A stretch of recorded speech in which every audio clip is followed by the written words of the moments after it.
An industrial estate somewhere on the west coast of Ireland. Batman, or Julian Checkley to be exact, is fighting a villain, who in this case is played by his mate.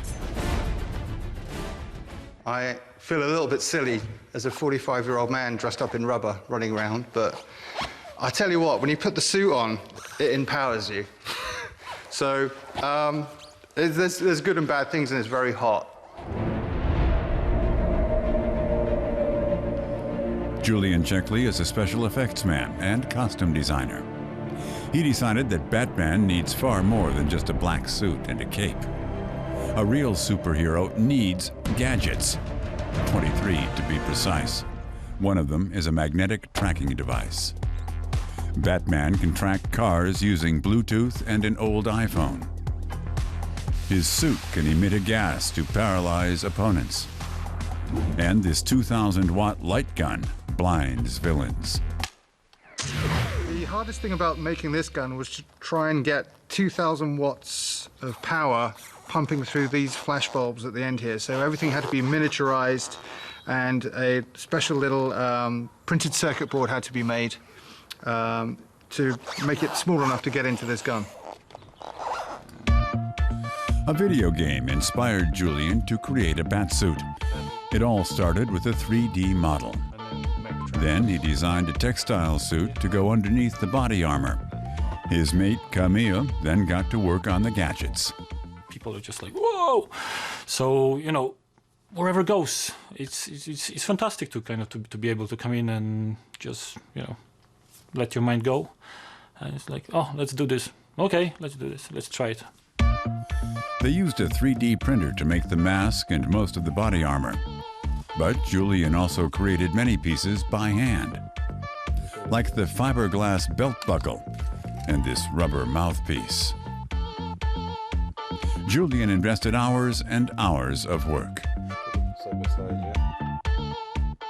I'd ring my wife and say, I'll be home in an hour, and then the next time I look at the clock, it's gone 1 o'clock in the morning, and I'm still there making these gadgets.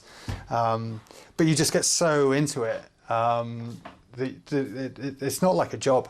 It's like playing and getting paid for it. So it's a fantastic thing, but it's just one of those things. You get so involved with making these things, and you're so focused that time just becomes irrelevant. This Darth Vader costume won Julian his first prize at the tender age of 6. He used his granddad's sunglasses to create the mask.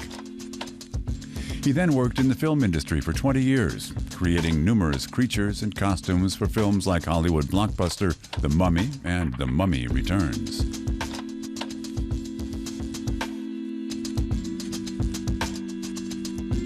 Meanwhile, he mainly works for institutions like the San Francisco Star Wars Archive and private clients who have the thousands of euros these elaborate costumes cost.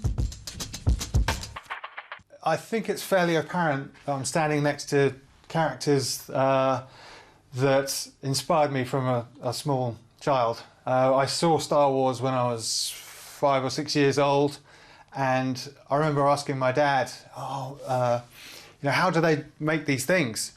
And his answer was, well, it's just special effects. And then from then on, I just knew I wanted to do special effects. And he's keen to show them off to Euromaxx viewers.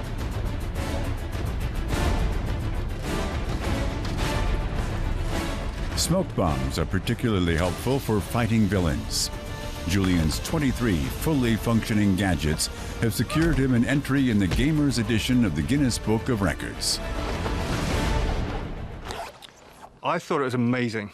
It was one of these things I'd grown up seeing as a kid. Every Christmas we'd get a copy of the Guinness Book of Records. And now to be a part of it in a Batman costume is just amazing. And after a long day, it's time for gadget number 23, the hip flask. Cheers, guys. You've earned a little bat booze.